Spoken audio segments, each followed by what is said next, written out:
अस्सलाम वालेकुम एवरीवन। सो मैंने अभी थोड़ी देर पहले ही इस्लामिक का एक क्वेश्चन अटैम्प्ट किया, तो मैंने सोचा कि मैं आप लोगों के साथ शेयर कर दूं कि किस तरह से स्टार्ट करना चाहिए, किस तरह से एंड करना चाहिए और किस तरह से देखना चाहिए कि आपके क्वेश्चन के कितने पार्ट्स बन रहे हैं और किस तरह से उसके आउटलाइंस होनी चाहिए। ठीक है, तो ये या इस क्वेश्चन से आप एक आइडिया ले सकते हो। ठीक है, और देखते हैं। क्वेश्चन है, कुरान मजीद के बयान करदा मसारिफ़ ज़कात कौन कौन से हैं, यानी किनको ज़कात देनी चाहिए, कौन कौन से हैं। इससे आपको पता चला कि आपने इनको एक्सप्लेन नहीं करना, बस उनके नाम बताने हैं। ठीक है, फिर उसके बाद है ज़कात के समाजी असरात को बयान करते हुए वाज़े करें कि उसकी तकसीम से इस्लामी मुआशरे में गुर्बत को कैसे कम किया जा सकता है। ठीक है, यानी समाजी असरात बयान करते हुए भी आपने बताना है कि वो गुर्बत को किस तरह ख़त्म कर रहा है, और इसको आप सेपरेटली एक हेडिंग भी दे सकते हो। ठीक है, तो आपको पता है कि जिस चीज़ के बारे में क्वेश्चन है उसका थोड़ा बहुत इंट्रोडक्शन आपको पहले देना पड़ेगा, लेकिन वो तारुफ़ या हरफ़ अव्वल के बाद। ठीक है, आप 20 मार्क्स का क्वेश्चन होता है। ठीक है, इस्लामियात में जो भी सब्जेक्ट्स हैं, ठीक है, नॉर्मली 20 मार्क्स का सब्जेक्ट होता है। पंजाबी वगैरह 20 मार्क्स का क्वेश्चन होता है, बाकी पंजाबी वगैरह में जो है वो 16 मार्क्स का क्वेश्चन होता है, और वो आपको 5 क्वेश्चन अटैम्प्ट करने होते हैं। लेकिन यहाँ 20 मार्क्स का क्वेश्चन है। सबसे पहले तारुफ़, या ज़्यादा अच्छा लगे अगर आप हरफ़ अव्वल लिखो, अगर आपकी उर्दू में है।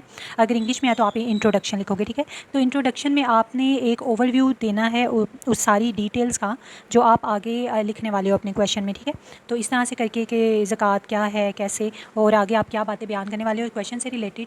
ठीक है, the kind of outline of the question. अब कुछ लोग बच्चे जो है ना वो आउटलाइन बनाते हैं पहले सेपरेटली पेपर के बैग पे, लेकिन मेरा ये होता है कि टाइम बचाने के लिए, क्योंकि मेरी राइटिंग स्पीड बहुत ज़्यादा नहीं है, तो फिर आप ये करो कि आप तारुफ़ के अंदर मेन चीज़ें लिख लो जो आप आगे करने वाले हो, और वहीं से फिर अगर आपको कुछ भूलता भी है तो आप हरफ़ अव्वल पढ़ोगे और आपको वो इंट्रोडक्शन में से चीज़ें याद आ जाएंगी। ठीक है, उसके बाद फिर मैंने ज़कात का इंट्रोडक्शन दिया है।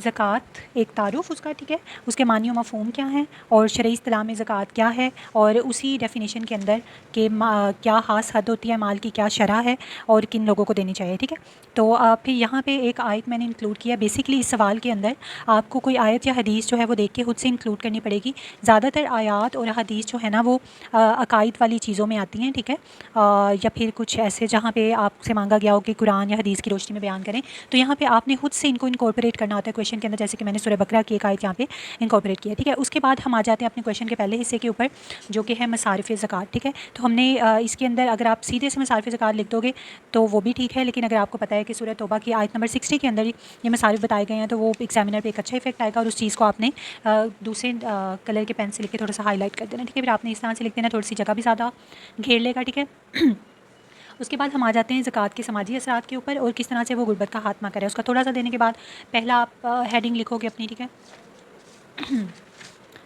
इस तरह से करके फिर आप दूसरी हेडिंग के किस तरह से तबकाती कशमकश या जो एक क्लास डिफरेंस होता है उसका खात्मा करती है ज़कात। ठीक है, तो उसको एक छोटा सा इस तरह से। फिर हम आ जाते हैं नेक्स्ट पे थर्ड हेडिंग पे कि सोशल सिक्योरिटी है ज़कात का निज़ाम जो है वो हो गया। फिर जराइम का खात्मा किस तरह से होता है गुर्बत के साथ साथ, ये हो गया। फिर उसके बाद समाजी असरात के साथ साथ हम अब ज़्यादा फोकस करने लगे हैं कि गुर्बत का किस तरह से खात्मा करती है, और वो है माल की गर्दिश। माल की गर्दिश के अंदर आपने थोड़ा सा उसके बारे में बता के फिर ये पूरा एक टेबल बना दिया, और फिर ये है। ठीक है, ये एक मेन क्या कह सकते हैं शो स्टॉपर है जो आप लेकर आए हो। ठीक है, इसके अंदर आपने ज़्यादा से ज़्यादा इन्फॉर्मेशन जो है इस चक्कर के अंदर, इस साइकिल के अंदर, the never ending cycle of ज़कात, अगर ये अच्छे तरीके से चलाया जाता है तो इस तरह से आ गया। यहाँ पे मैंने एक हदीस जो है वो इनकॉर्पोरेट की है कि अल्लाह ने उन पर ज़कात फ़र्ज़ की, यानी इस तरह से आप कोई हदीस इनकॉर्पोरेट कर दो। और यहाँ तक मेरे 40 मिनट्स हो गए थे, क्योंकि मेरी स्पीड थोड़ी सी स्लो है जो जिस पे मैं काम कर रही हूँ। I have been working on my speed for so long, और इंशाल्लाह ये बेहतर हो रही है और हो जाएगी। उसके बाद फिर हमने हरफ़ आखिर जो देना है, हरफ़ आखिर में आप इस तरह से कंक्लूड करते हो कि वे फॉरवर्ड क्या है। ठीक है, अगर हम ज़कात के निज़ाम को अच्छे तरीके से अप्लाई करेंगे अपने मुआशरे के अंदर, तो किस तरह से गुर्बत का खात्मा करना किया जा सकता है। फिर मैंने ये बताया कि 40% हमारी जो आबादी है पाकिस्तान की, वो बिलो द पॉवर्टी लाइन गुजारा कर रही है। ठीक है, तो उनको किस तरह से हम लोग ज़कात के ज़रिए से अपलिफ्ट कर सकते हैं। ठीक है, और किस तरह से हम अपने इकोनॉमिक सिस्टम का, इक़्तिसादी निज़ाम का हिस्सा बना सकते हैं ज़कात को, और किस तरह ज़कात को हम लोग स्टेट के अंडर लेकर आएँ और स्टेट का एतमाद जो है वो बढ़ाया जाए लोगों पर, नहीं मतलब लोगों का एतमाद स्टेट पर बढ़ाया जाए, ताकि लोग जो हैं वो स्टेट के ज़रिए अपनी ज़कात को देना ज़्यादा पसंद करें। और वटेवर जितना भी आपने समाजी निज़ाम के अंदर पढ़ा है या ज़कात के हवाले से पढ़ा है, वो जितनी चीज़ें आपके जहन में उस टाइम आती हैं इनकॉर्पोरेट कर। अब मेरा मसला अक्सर ये होता है कि अब बहुत सी चीज़ें हमने याद की भी होती हैं, लेकिन जब टाइम का प्रेशर आता है और जब एग्ज़ाम प्रेशर आता है ना, तो कई चीज़ें आपको भूल जाती हैं। उसका हल ये है कि आप चीज़ों को रिपीट करो। ठीक है, और इस तरह से क्वेश्चन सोल्व करो। क्वेश्चन में जो आपने चीज़ें लिखी हुई होती हैं ना, वो आपको बहुत अच्छे तरीके से हमेशा याद रहती हैं। ठीक है, इसके अलावा अगर आपका इंग्लिश में है तो आप इसी तरह से कोशिश करें, क्योंकि इस्लामियात वगैरह में काफ़ी काफ़ी ज़्यादा लिखना पड़ता है।